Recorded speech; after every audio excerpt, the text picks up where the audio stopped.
Bəzən insan özünü sözlə yox, əli ilə, əməlləri ilə, əməyi ilə ifadə edir. Bəzən bir taxta parçası belə insanın səsini, düşüncələrini ifadə edən, onun həyatını dəyişən vasitəyə çevrilir. Bu reportaj da məhz belə bir dəyişmənin hekayəsidir. Taxtadan sənətə, sükutdan ifadəyə uzanan bir yolun. Qəhrəmanımız Rüfət Hüseynov bir vaxtlar özünə qapanmış, günlərini dörd divar arxasına keçirən insanlardan idi. Əlilliyi səbəbindən uzun müddət heç bir fəaliyyətlə məşğul olmayan Rüfət üçün həyat sanki dayanmışdı.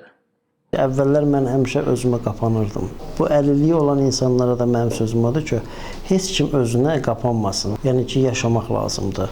Yəni ki, yaşamaq üçün yaratmaq lazımdır, işləmək lazımdır.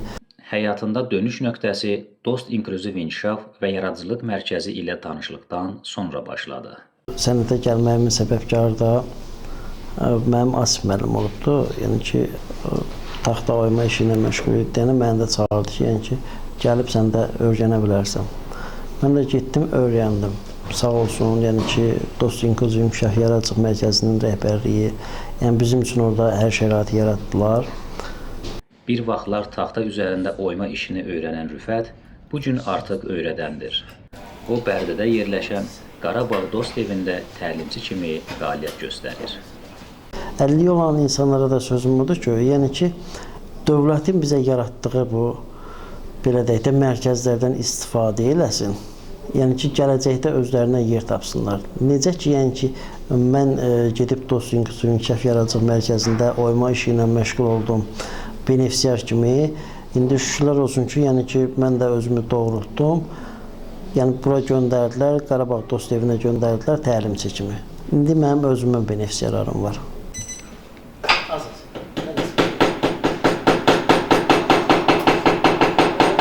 Rüfət Hüseynov yaradıcılığında Qarabağ, Bakı və milli mədəni irsimizə üstünlük verir. Əsərlər əsasən cökə, şam və qoz ağacları üzərində işlənir.